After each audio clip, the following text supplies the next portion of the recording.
streets are getting hotter. There is no water to put out the fire. Mi contar esperanza. See me and Maria on the corner, thinking of ways to make it better. Then I look up in the sky, hoping that there's a paradise.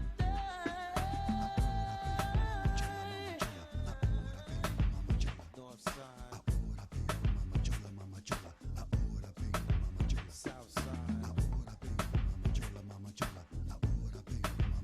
worldwide. Open up your eyes. Maria, you know you're my lover. When the wind blows, I can feel you through the weather. And even when we are apart, still feel like we're together. My yeah. She remind me of a West Side Story. I'm growing up in Spanish Harlem. She living the life just like a movie star. Oh, Maria, Maria. Oh, she fell in love in East LA. To the sound of the guitar. Viva Carlos Santana. Put 'em up, y'all. Carlos Santana with the refugee camp. Wyclef, Jerry Wonder, Mr. Santana, G&B. Yo, Carlos, man, you making that guitar cry.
Got a black magic woman. Got a black magic woman. I got a black magic woman. Got me so blind I can't see that she's a black magic woman trying to make a devil out of me. Turn your back on me, baby. Turn your back on me, baby. Yes, don't turn your back on me, baby. Stop messing around with your tricks. Don't turn your back on me, baby. You just might pick up on my magic sticks.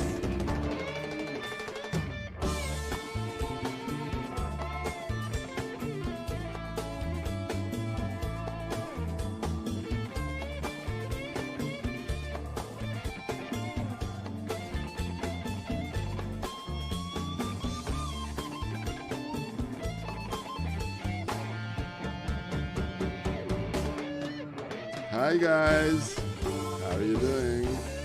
Happy Monday. Welcome to another edition of My Best Losses Monday. It's been a little while. Oh, I have an extra light. Just bear with me.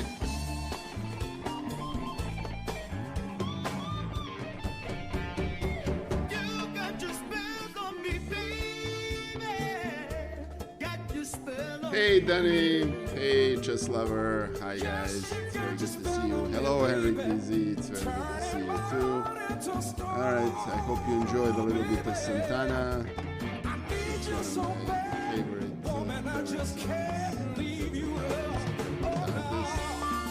Hey Racer032, thank you for inviting. So, couple of very quick announcements. I'm gonna focus Santana a little bit down so we can actually talk.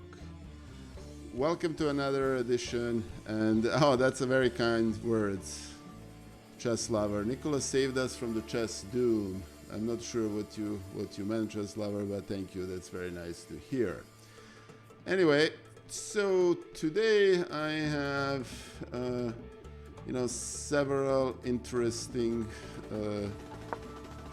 games to share with you. I had played a couple of matches this last edition of my Best Losses Monday, and whoa, congratulations Henrik. I won a game with a 15% less overall accuracy. Yeah, that's not unusual. Yeah, I have to, Chess Lover, I'm glad. I actually agree with it. It's interesting, and I for one actually enjoy occasionally watching PogChamps. But anyway, at the moment, it's a little bit different than usual. But I guess this is what we wanted, to bring more people in. So I played a couple of matches that I didn't get a chance to review with you guys, and I also played a game against Nemo that I would like to show you. I have played not yesterday, but a week back from yesterday. I played a match against my very dear friend Julian Landau. So let me give him a shout out. He is now FM_JLaw. So he is, he's a great streamer and dear friend, and was last seen playing chess. So if you haven't given him a shout, please do that. So we played a very interesting match. Hey Davina, my friend, it's very good to see you. Thank you for joining us. Thank you for being here. It's very good to see you. So we had played a very interesting match in which I came within which I was actually supposed to be adopted, to be very frank with you, but I managed not to get adopted because I don't know how to say this. Julian forgot to check his clock and flagged in a completely wrong position. But in addition to those games, I played, and this is actually the first game I'm going to show you, because it's actually quite interesting, because it illustrates the strength that Julian has that I wish I would acquire. And yesterday I played a match against Lara Janšel from Čekitas, and I'm going to give Čekitas also a shout out. They are three ladies from Slovenia. They're basically Slovenian women chess national team. It's Teja Vidic, Lara Janšel, and Laura Unuk. Lara is a 2013 Slovenian champion. Teja is 2017, and Lara is 2018. So there is a lot of good chess there to be observed and seen. So please give them a shout out and watch them. They are very nice and they're great chess players. So I played that yesterday, and I had a good fortune to defeat adoption in the very first game, and then I lost subsequently the 5 games. So I did manage to get half adopted, and Julian also managed to get me half adopted. So next Sunday I'm gonna play against Teja. They decided that they want a revenge. And after that, Dina Belenkaya is basically throwing me to play a revenge match, which I'm more than happy to do. So I think I'm looking forward to playing those matches, and I'll show you guys, share with you guys my best losses from those. So to cut a long story short, I'm also, and I come here straight from a little bit of IRL eruption. So I am gonna I'm gonna share with you a link to the ending of this game that I played with Julian. It's a very nice clip in which basically Julian made an error and blundered the whole game quite needlessly. You will see you will be able to see the clip. So where is this? Let's see. Okay.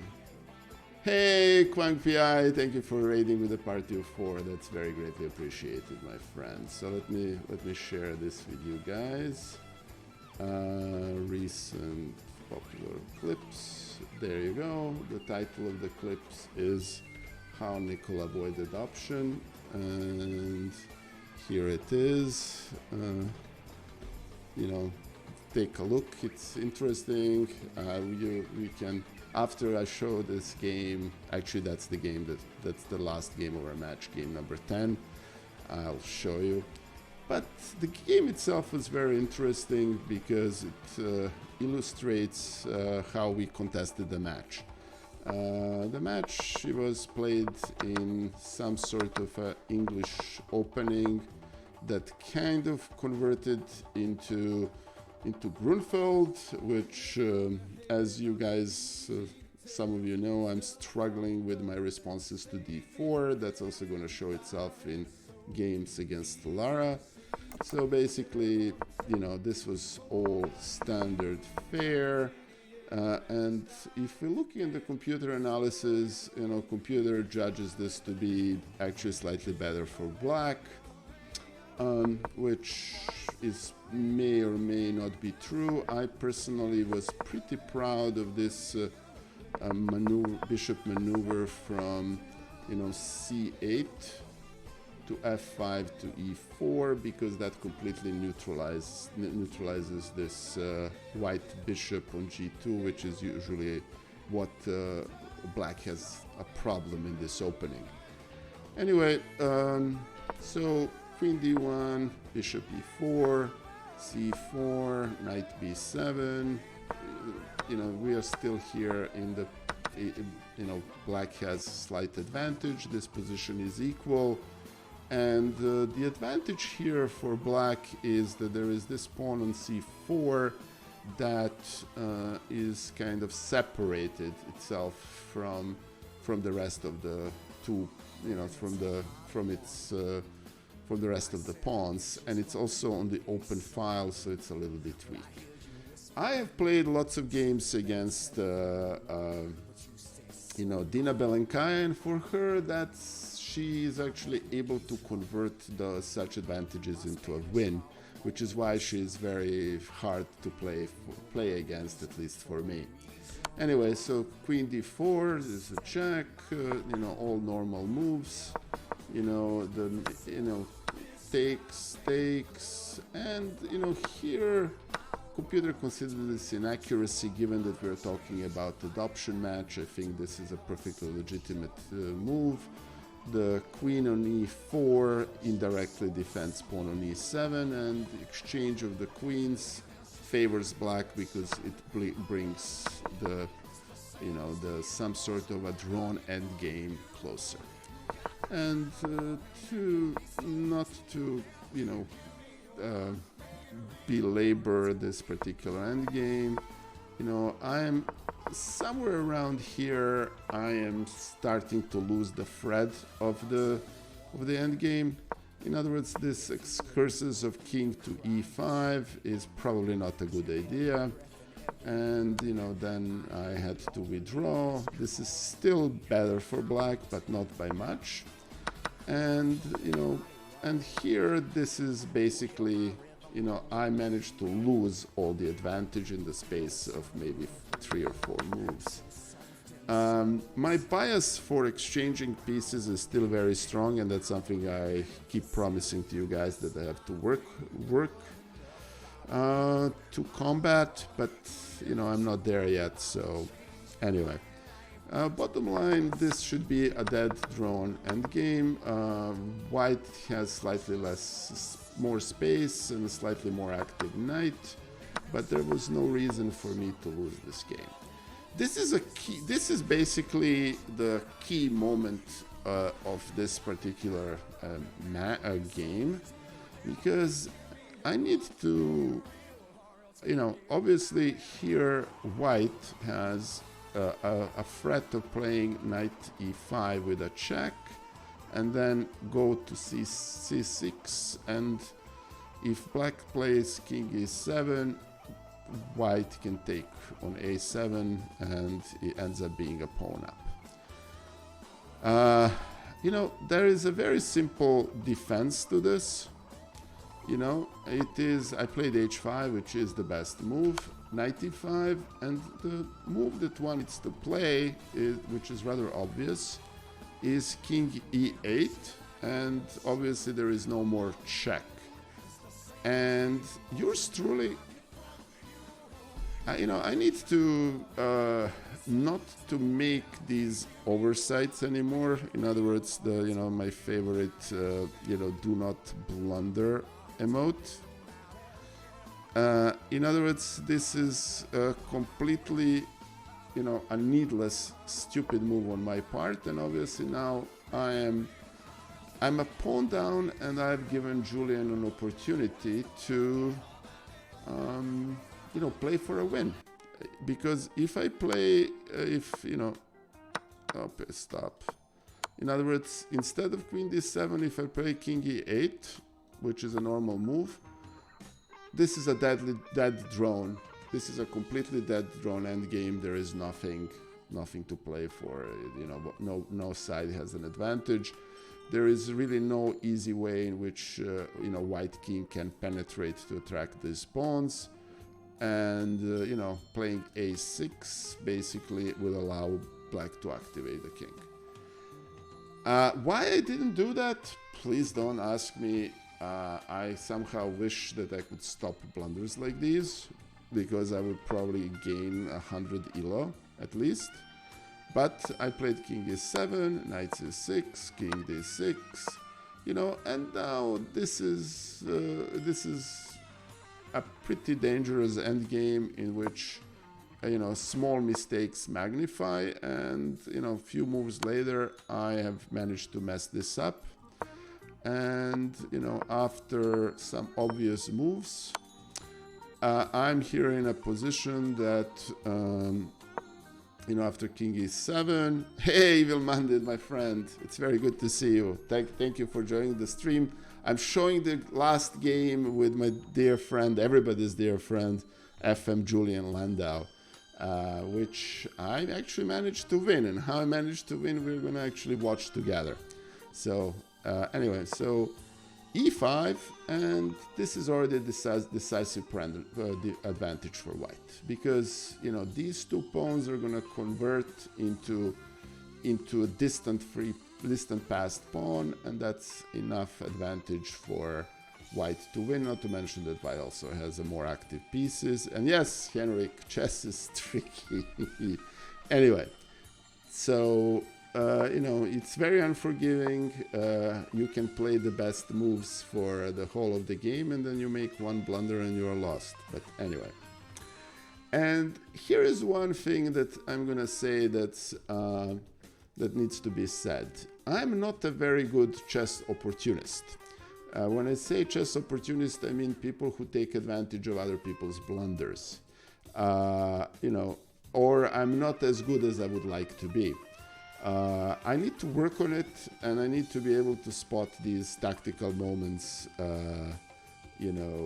better than I'm currently doing. But anyway, to cut the long story short, after a few moves, I end up in a situation in which I basically have to exchange the knights, and this is basically a completely lost pawn endgame. I'm trying to persuade Julian that there's something in this position which it really isn't, and And this is a game in which, and if you look closer, you will discover that, this is 5+2, 5 minutes increment, 2 seconds increment.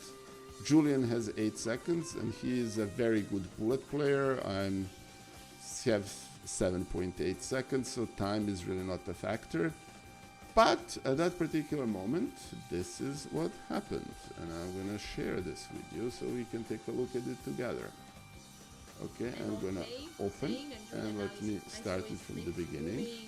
I saw an okay saying, and Julian now is feeling happy, he's watching at God. Hey, Bullet Mercenary, thank you. Today, avoiding the adoption, and you're thanking all those PVs that he prayed for. And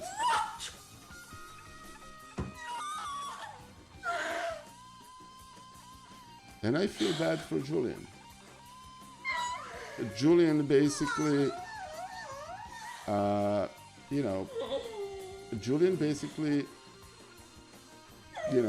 started thinking, stopped paying attention to the clock. Hey, Kimi, it's very good to see you. Thank you. This is actually technically a win, but I had to show this because I'm gonna share the clip if you wanna see it. But I feel so bad now. And oh Alessia fought, Julian fought, everybody fought, and I'm gonna close this window. That I resigned, and honestly, this position is resignable. It's plus 9.17 or whatever, or plus what? It's a completely lost. Hey, 2511, thank you for the subscription. It's my pleasure, my friend. It's very good to see you. So at this point, Julian, I don't know how to say this, and I asked why. Hey, Alex GM96, thank you for the raid. And so Alex GM is a Serbian streamer who has recently started streaming, and he streams in Serbian in English. And sorry, that's not what I needed to say. Alex GM96 is the right link. So he streams in Serbian and English. He is part of Trio Fantastico, and please give him a follow and a shout out. And thank you, Alex, for the raid. That's very greatly appreciated. This is a completely lost position. I mean, this is a lost game. And somebody somewhere is going to tell me why on earth. And this is the 4th time that this happened to my friend Julian Landau, in which he completely, lost a completely won position. And anyway, so this is how I ended up getting not adopted. So, I'm not going to say I'm unhappy about avoiding adoption, but I somehow feel bad for Julian. And anyway, so this is my big shout out to Julian. Please give him a follow. We are going to have plenty of collaborations together in the future. We have a challenge from Alessia Santeramo to play against her Hand and Brain, and he already has 17 dares we're supposed to perform. So anyway, you'll see me and Julian together plenty of time. But thanks, Kimi. I would like to say it to be true, but honestly, this was the game 10, and if you look closer, I mean, it was 9-0, But anyway, but the game I really want to show you, which is more... Oh, thank you, well-minded. That's very kind of you. But I'm actually, I'm actually pretty proud myself, but I've learned over the past years to hide it a little bit. So I think that's a fair thing to say. All right, so the game I want to share with you is actually a game that's a little bit more interesting. It's a game. I think it's a game 9, or no? In which. We had played a rather interesting and rather wild game, and Julian and I have played quite a lot of wild games. So, for those of you who don't know, Julian is, I think, between Chiyu, aka Nemsko, or Nemo and Julian. I would really like two of them to play a match one of these days, because two of them are probably the strongest Ruy Lopez players I've ever seen. Watching them play Ruy Lopez is an extremely fabulous learning experience. So we were playing Ruy Lopez. I normally try to play martial attack. After all, I'm a member of Martial Chess Club, and I've been playing martial attack in my other chess career many years ago.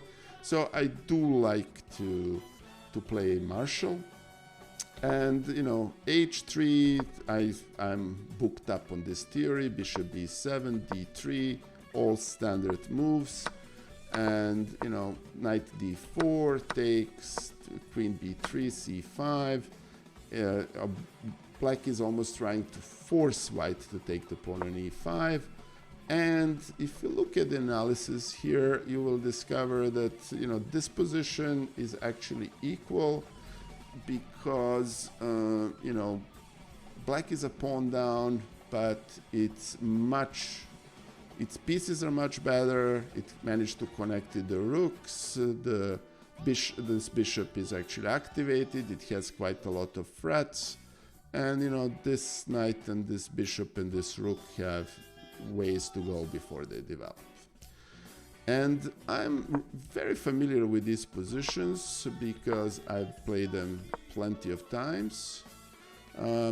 Here I didn't play the best move, but I don't think it's a problem. Knight e7, queen f5, and Julian, on the other hand, is a supreme opportunist. In other words, he's also a very aggressive player, which explains queen f5. But I'm still handling this position, I think, better. And this knight threatens to go to d3, and that's actually the very next move. And for a pawn, black has completely developed pieces and a pressure, and this e pawn is difficult, and there white king can get very quickly into trouble. Anyway, so rook e3, f6, and that's the first of the inaccuracies that I made. Knight e6, which is actually not a good move. And I should have, here is a test question for everybody here. Why is queen d7 an accuracy and queen c7 is the best move?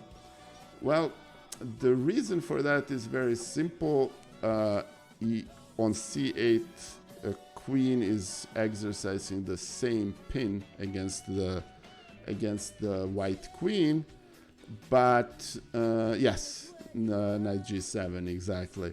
But you see, on d7, queen is undefended. On c8, it's defended. I hope one of these days to be able to do that, to be able to handle this better. Anyway, Julian of great space, knight g7, takes, and bishop c5, rook g3, king h8, rook e3 is actually not a good move, and I didn't manage to take a full advantage of it. I should have played f5 with continuing to attack on the f file and ask this rook where exactly is it going, and so on.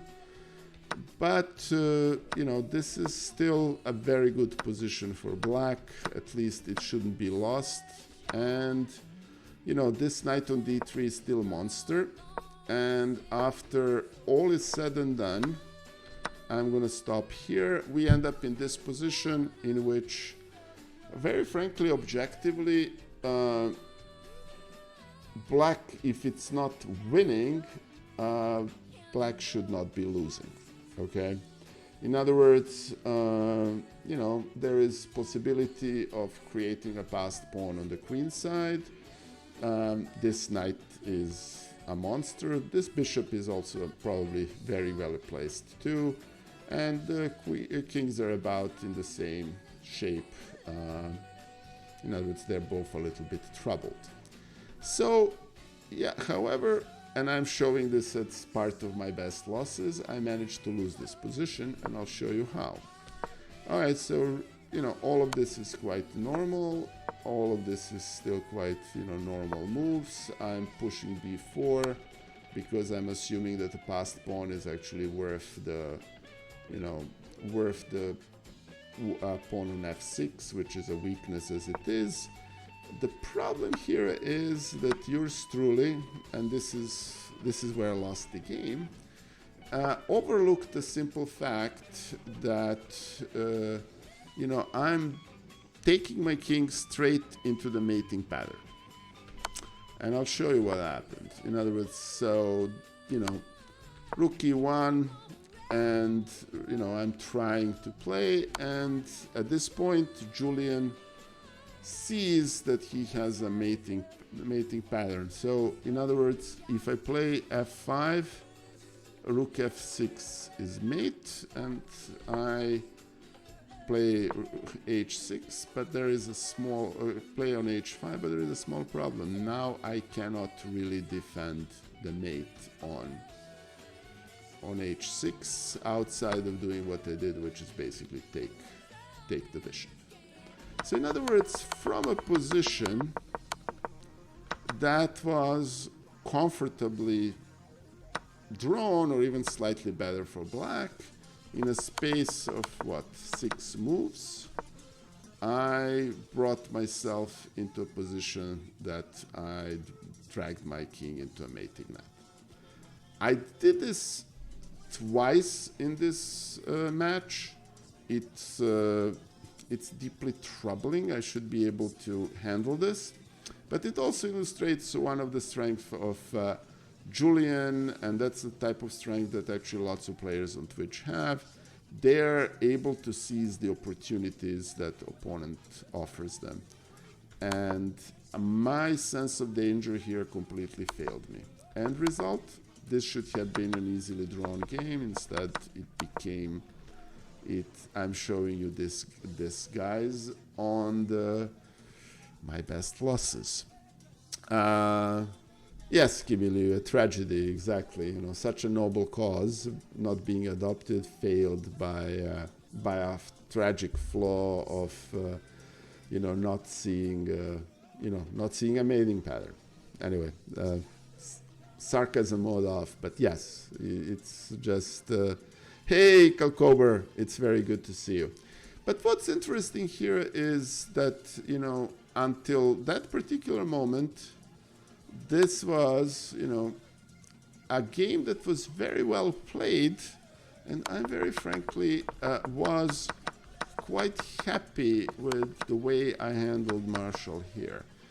f6 was not a precise move, and I could have played, queen c8 as opposed to queen d7, but ultimately it doesn't matter. I was not worse in the opening and in a transition to the end game,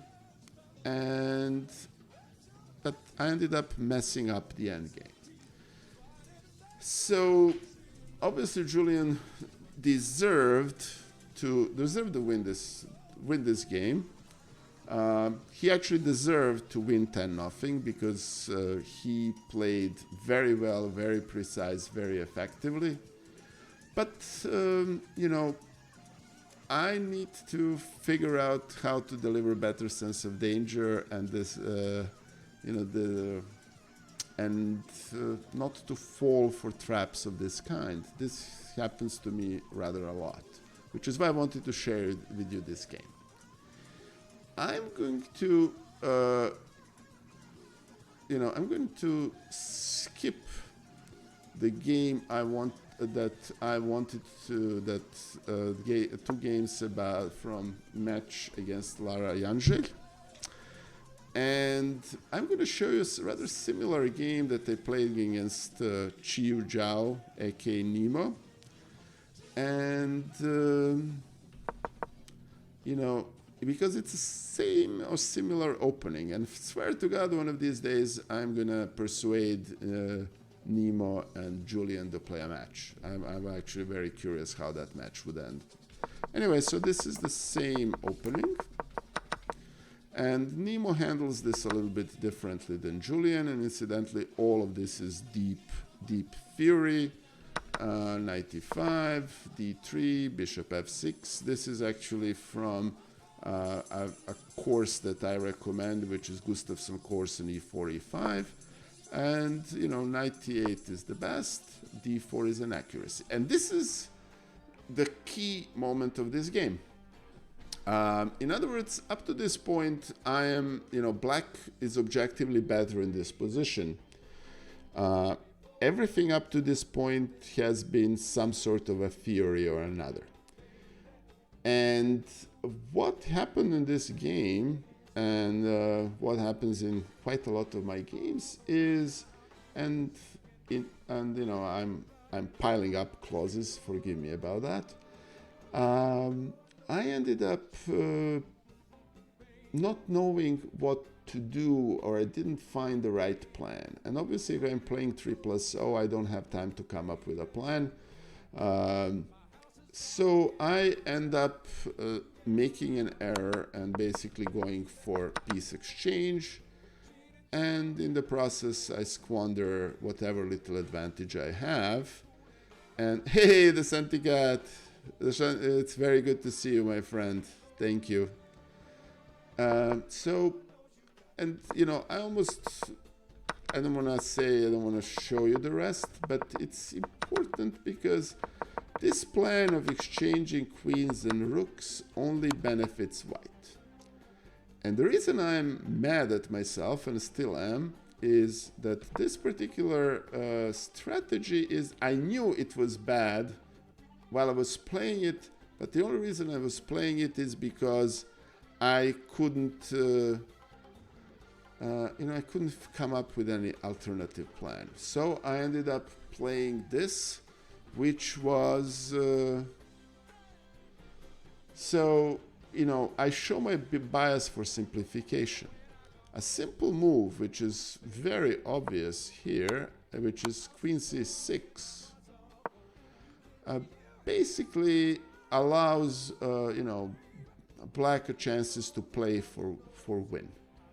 Because, there are lots of variations here that lead to a very significant advantage for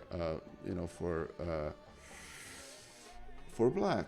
What's white gonna play here? Obviously, there is the mating threat on g2 if this knight, goes to c3 or f4. And the only effective way of defending against it is to play f3, which on the other hand basically opens this whole dark square complex right next to the white king for threats and attack. So, queen c6 would have, I'm not going to say won the game for me, but, would have resulted. Hey, Kimi, thanks for joining us. I will see you later. Thanks for stopping by. So, what am I doing here? Why am I playing this queen c6? Why didn't I play queen c6? Very simple fact was that I didn't find the right plan. I am, as my emote says, too old and too slow. And, and I ended up losing the game. So that's one moment in this game that I'm upset about. But what I'm even maybe more upset is, let me put it this way, Nemo is a great player, but she's not a perfect player. And she gave me an opportunity to get into the game. Here is a perfect example. She basically blundered here and took a b7, which is actually a really bad move. I had an opportunity here to take on d2, at which point, this bishop becomes a monster. This knight is under attack, and, it's subject to some debate whether white can, defend all the possible threats along the second rank. So Nemo basically let me into the game, and my lack of opportunism showed, and I played like an idiot rook b7, at which point Nemo outplayed me. Obviously, it is now 6 seconds left. I'm too old, too slow, and I blundered the rook and the whole 9 yards, and the position very quickly collapsed. Why am I showing you these? I'm showing you these for a very simple reason that, hey, Salty, my friend, it's very good to see you. Thank you. I'm showing some games from recent matches, and I'm showing our Ruy Lopez game that I play against Nemo. I'm not sure this is teachable, but I need to to bring in my own inner opportunism, and I need to work on how not to miss these opportunities, because this, seeing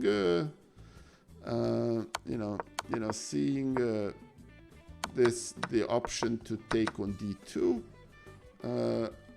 should have been part of. It's not exactly a difficult move to spot. And granted, I have only 8 seconds. It's a 3-minute game. I would have probably lost anyway. But that was missed. And this queen c6 was missed. So, anyway, that's something yours truly is going to work on. And hopefully improve.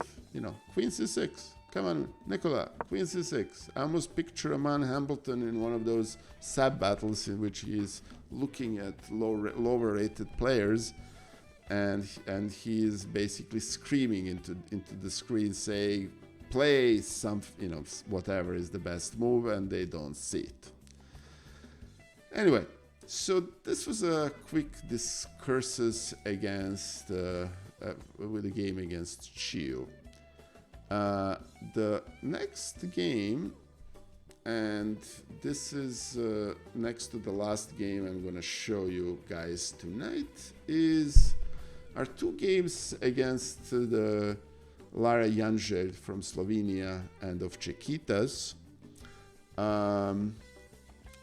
In which I managed to draw the very first game, but then I managed to lose 5 in a row, and I lost 5 in a row in such a way that I should have probably won.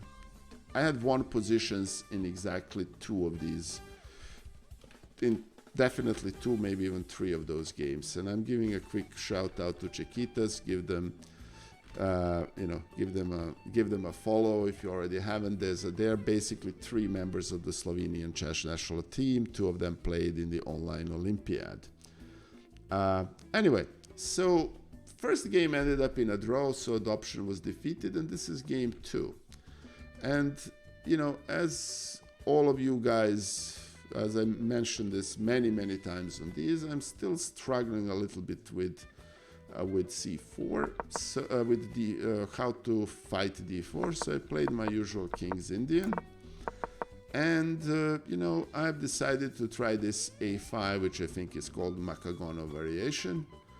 And g4 is an interesting move. It's a very aggressive move. It's designed to basically, at the cost of weakened queen's pawn structure and ability to castle kingside, white is basically preventing any initiative that black may have on the king side. This was a little bit of a surprise to me, and being still having adrenaline rush after winning the first, after defeating the adoption in the very first game, I decided that I'm gonna play a little bit va-bank. In other words, do a little bit of Café del Régence thing. Objectively, there is no need for me to do so, because this knight c7, if you look closer, you will discover the computer considers this position to be better for black. And yes. And by the way, I don't have this command yet, but it was Dirkje who arranged this match. He basically made this happen. He told Čekitas and me, and he said so. There, I think Alessia has a command that's called blame Dirkje, so I'm blaming Dirkje for the match. Anyway, so yeah, and you're right, the Santicat computer evaluations in Kid are actually biased. But Dirkie, I'm playing against Thea on next Sunday, so there is still a chance that I'm gonna, one of the Chiquitas will end up being my mother. So we'll see what happens. Hey, Goran Žaric, it's very good to see you. So we'll see what happens against Thea. And something tells me that if I manage to survive adoption against Thea, Laura will want to do that. I want to play a match. So we'll see what happens. But anyway, so I decided to mix it up. And to mix it up is, if you look closer in this position, this king is a little bit, I don't want to say undefended, but there is a little... hey, Dirkie, let me survive Thea first. So, thanks. Hey, Goran Žaric, thank you for the kind words. Thank you. Yes, this is one big chess adventure, and thank you for joining us, and let's see what happens. Yeah, I have to say one thing, and I'm gonna actually show a clip after I finish with this game. It's when I offered Thea to play against me in a full adoption match after I managed to draw the very first game, and what Thea did was she basically, and I can't do it in this chair, she basically hid under the chair. So this is me trying to troll Thea a little bit. Hey, okay, tested. Thank you for joining us. Thank you, my friend. So I decided, you know what do I have to lose? I've defeated adoption, Madron is high, let's play a little bit of Café de la Régence, and Café de la... Yes, Thea was unhappy with her tournament performance, and also she said that, and I actually looked at some games, and, anyway. So I said, all right, well, you know what, let's have some fun. So I basically decided I'm going to sacrifice the exchange, and I'm not saying it's correct, but it's actually a little bit on the tricky side. Dirkie, you're right about hydration. The only problem is that yours truly didn't even prepare something. So I'm going to go in a couple of seconds. I'm going to grab something to drink. So thank you for the reminder.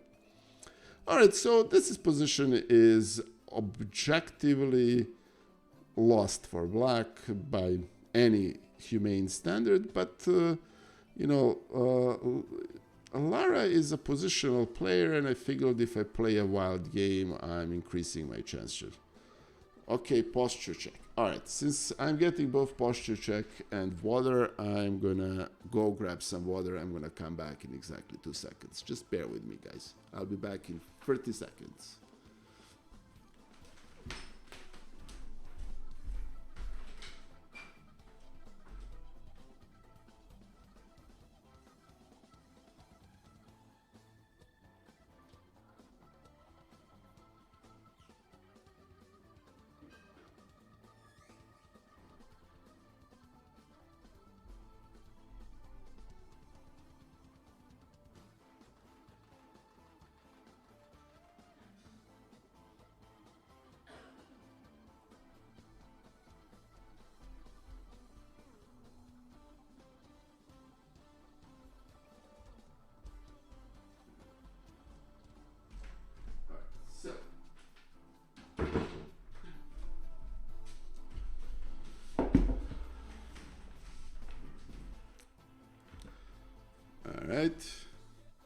All right. So posture, redeemed posture check. Thank you. Thank you, Evil-Minded. And here is some water. Thank you, Dirkie. All right. So basically, I decided to, play a little bit of a bank and see what happens. And yes, Chess Lover, the position is actually trickier than it looks. And you will, b5, bad move, nobody cares. Takes on g6, takes on g6. h5 is actually a bad move because this pawn will all of a sudden become part of defense of the of the black king after g5. But mostly, if you look closer, you will discover that all the dark fields around the black king are basically undefended. And black only needs a few moves to take advantage of it, something along the lines of g4, bishop g5, and the white king cannot castle. And there is also, this is Nicola trying to be, if you want, an opportunist, or to be tricky. And, she took on b5, I should have played g4, knight h3 is a mistake. I played queen c8, I could have, bg5 is actually better, but yeah, it's not an immediate move. So I'm basically here trying to be, if you want, tricky.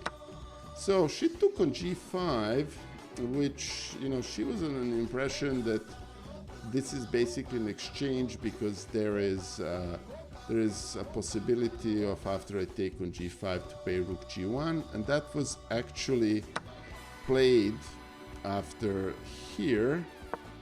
But here is the one trick that, black has, and it's after queen d8 and queen d2, there is one resource that, Lara overlooked. And I have rook f4.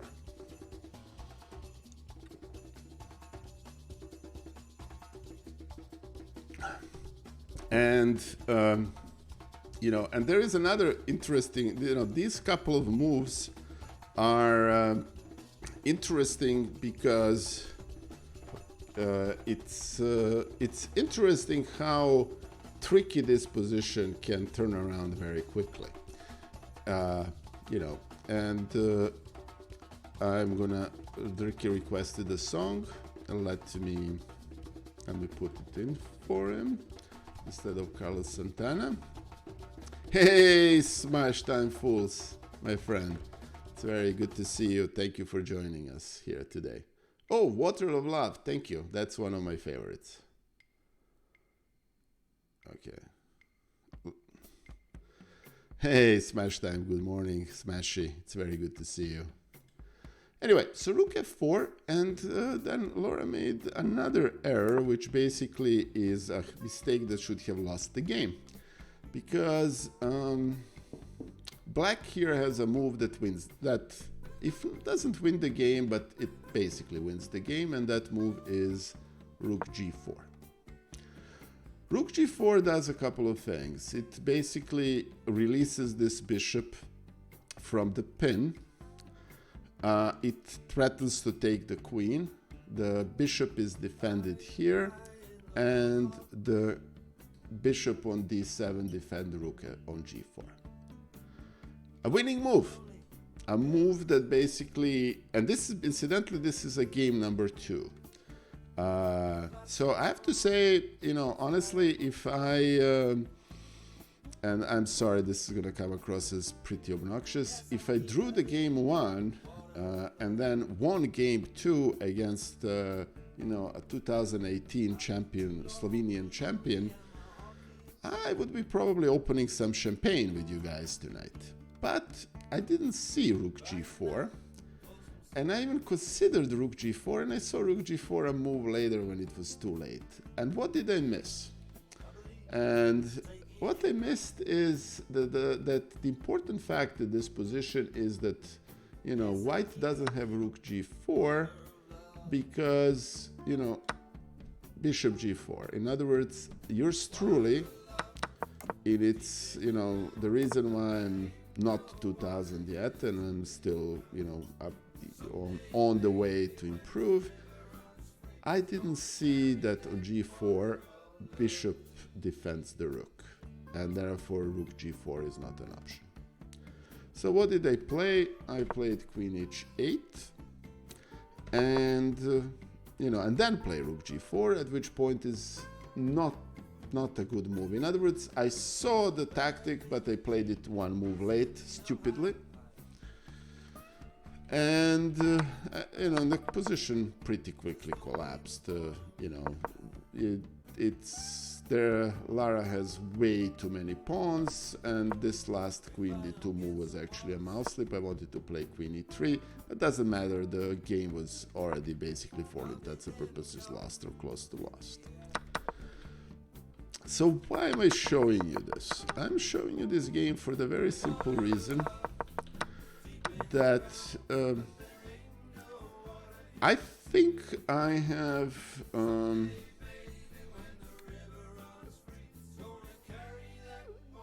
my sense of position did not fail me in this game. I don't know whether that's the right thing. I kind of understood that this knight on c7 thing and the giving up the exchange is not the determining factor in this game. The determining factor of this game were dynamic, and there are lots of factors there that black can take advantage of it. Lara didn't play this very well, obviously, and I frankly played this better than her. But that's not the point. The point here is, this rook, rook f4 was a very good move, basically a move that changes the valuation of this position, because that's the only move. If you look what are the options, rook f4 is +1 for white, which is wrong, and then the other moves are all like 6, 7, 8 and higher. So that's the only move, but then yours truly missed the only move, which was rook g4, that was winning the game. Anyway, I'm obviously, not happy that I lost this game, and I obviously missed the tactical opportunity, and I can't get the excuse time.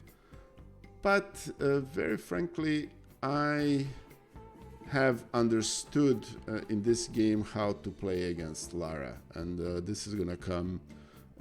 In other words, some sort of aggressive play with a rather wild position is where she was uncomfortable, and I ended up having a couple of one positions there afterwards that of course I managed to lose and blunder and so on and so forth. I lost 5 games after I drew that first game. But this missed rook g4 is one of my biggest missed opportunities in this match. All right, so that's that game. I have one more game that I want to show you, and comment here is looks like that game slipped through your fingers. Thank you so darn much. Of all the games that I have lost in this match, this is one I'm the most proud of, and I'll show you why. I was playing an opening that I historically has difficulty with. It's basically traditional English opening.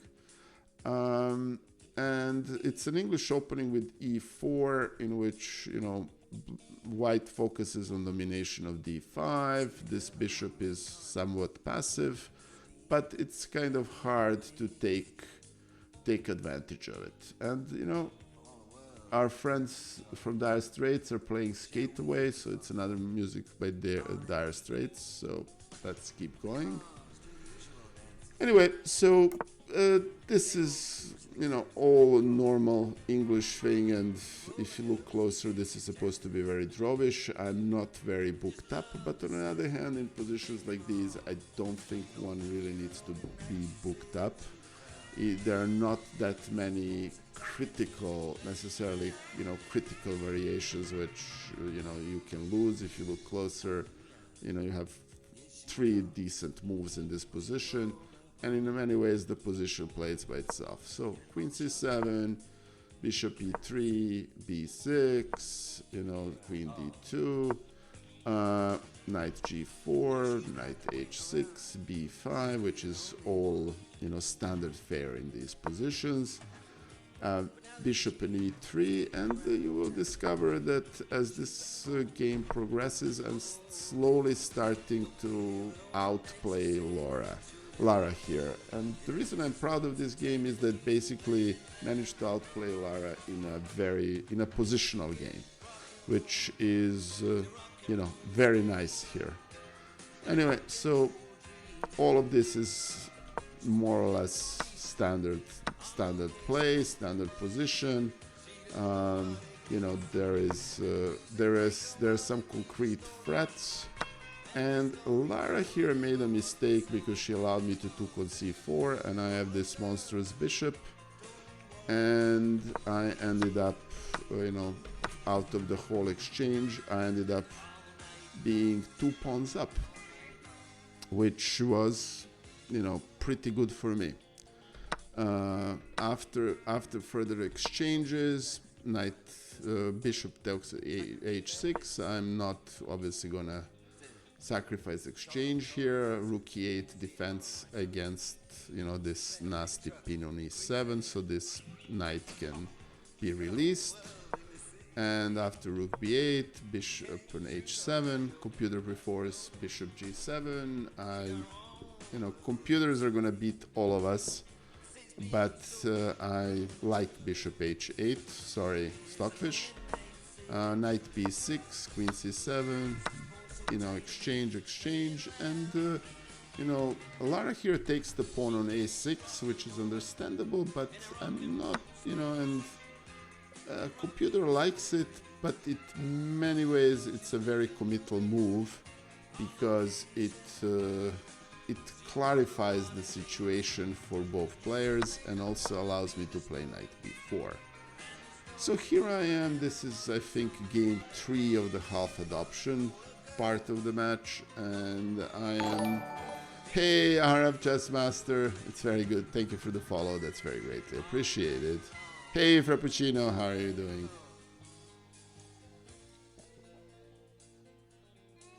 So, after queen a5, queen a6, both of these are slight inaccuracies. That's perfectly fine. I a3 and queen a2, which is actually a bad move. I really needed to play knight c6, and Lara plays rook f1. I think at this point Lara is already preparing some sort of trap that I managed to fall into, and basically I made a mistake of playing knight d3. And after queen b5, I'm lost because I missed a simple fork. All right, I don't wanna curse on stream. I don't wanna say what I thought at that time. I think mercifully I'm muted on microphone, so you can read my lips. But and then rather quickly I proceeded to, this rook f8 was actually a mouse slip. I basically wanted to return it to e8, and it went to f8. Thank you, chess.com. And after that, rook up, I wasn't going to play that game. So why am I showing you this? I'm showing you this because it's interesting the way Lara handled this position.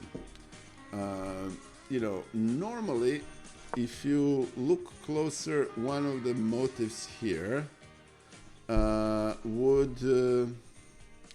was to play something like f4 and e5 and so on. In many ways, I kind of felt, and I don't want to speak here for Lara, I kind of felt that Lara did not find the proper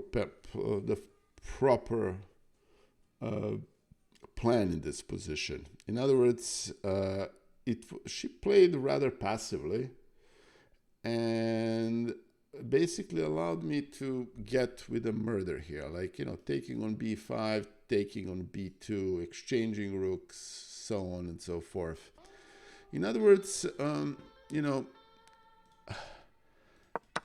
I felt that from a standpoint of playing positionally, this was my very best game in the last couple of weeks on these adoption matches. I'm pretty happy with the way I handled this opening, and I handled the motives of English. I think e4 in these positions almost necessitates white to play for some sort of a pawn advance, which Lara didn't play, and I cannot really begrudge myself losing this game. Obviously, you're gonna miss a simple tactic, but here is a very simple thing. After knight c6, it's basically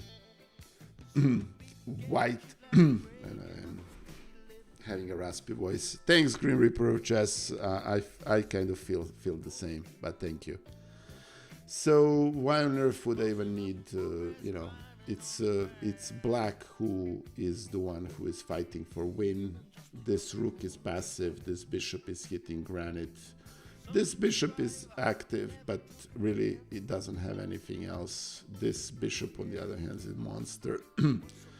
This knight has more outposts than line of control in Kashmir, and you have rook.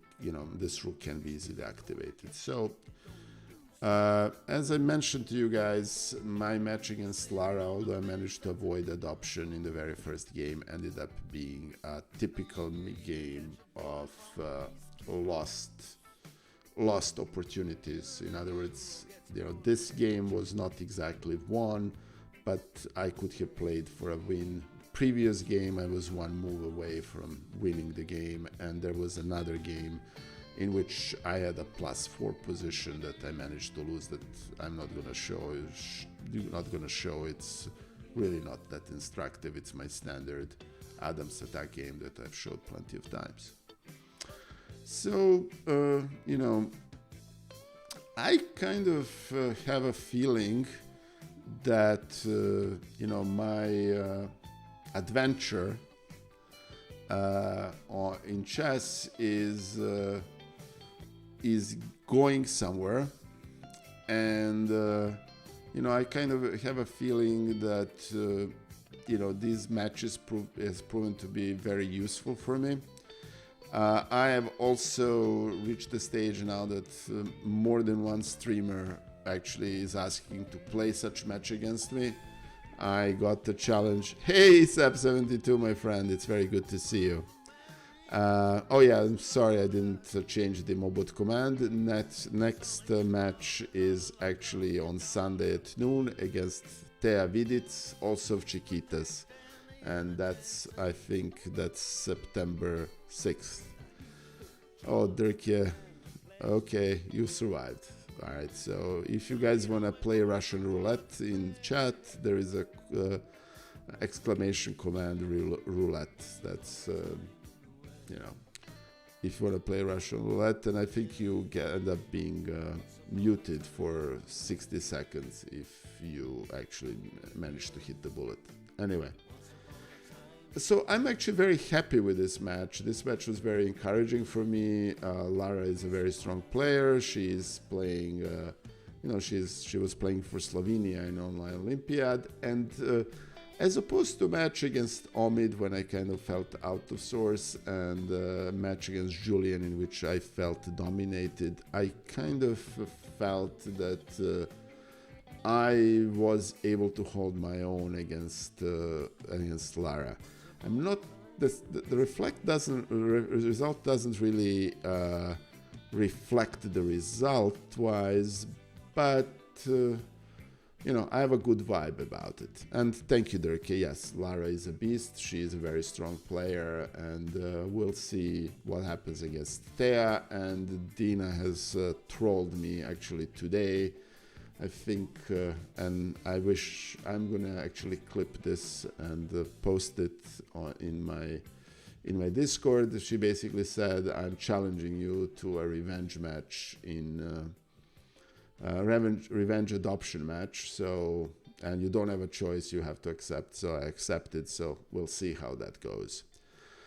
Anyway, thank you guys. It was actually quite fun. My IRL has been crazy recently, so I wasn't streaming as much as I have. One program note, my next stream with Anna is actually tomorrow at 5. It's not on Wednesday. Anna is... Thea is even more positional. Okay, thank you for the warning. We'll see what... and I think Thea has used up her quotes of blunders in this tournament she was playing. So I am gonna see, what happens. So anyway, so we'll see what happens. And thank you, Goran Jaric. It's very greatly appreciated. Thank you for your kind words. I'm looking forward to this. My stream with Anna, because Anna is very heavily engaged in PogChamps, is actually not on Wednesday. It's tomorrow at 5. It's going to be a little bit shorter stream. And 2511, I don't think you can shout out yourself, but let me give a shout out. 2511 has recently started streaming. Please give him a follow. He is a dear friend. What did I manage to do here? Not 2411. What am I doing? Sorry about that, my friend. It's a typo. All right. I hope, that's better. Thank you. And thank you, Bullet Mercenary, for stopping by. That's very, very nice. Very nice. That, please give 2511 a look and a follow. He has recently become an affiliate, and he is a very good streamer and a very dear friend, and he's a very strong chess player, soon to be much stronger. All right, so on that note, let's figure out who is actually streaming chess. Okay. Okay, you know what? I didn't raid Ben Feingold in some time. Let me send you to the old Ben. Oh, Nikki is streaming. Oh, Worship is streaming. Okay, if Worship is streaming, let's see, is he there? Ah, yes, Worship. Oh yeah, Worship is streaming. Perfect. So I'm gonna send you to Worship. Is a mod in this channel. He's a dear friend, and let's see if I can. So give him a follow. He's a legend here, and he is a great guy. So we're sending you to Worship. All right, there you go. Oh, I'm sorry. Looks like Grim Reaper of chess got killed in the Russian roulette. So sorry about that. Anyway, say hello to Worship for me. I'm going to be joining you too soon. Thank you. Thank you for being here. Thank you for joining us. And I will see you, as Ricky said, on Torture. It will be tomorrow at 5 p.m. New York time. Bye, guys.